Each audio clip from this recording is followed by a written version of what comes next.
ইহুদিদের কানে যখন এই আওয়াজটা পৌঁছে গেল, মুসলমানদের নবী মুহাম্মদুর রাসূলুল্লাহ সাল্লাল্লাহু আলাইহি ওয়াসাল্লাম ঘোষণা দিয়েছেন অদূর ভবিষ্যতে পারস্য মুসলমানদের কবজায় চলে আসবে, রোম মুসলমানদের কবজায় চলে আসবে,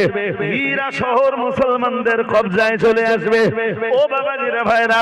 ইহুদিদের পণ্ডিত যারা, ইহুদিদের আলেম যারা, ইহুদিদের ভিতরি বিচক্ষণ যারা, ওরা হাসাহাসি শুরু করলো। কারণ পৃথিবীতে তখন দাদাগিরি চলে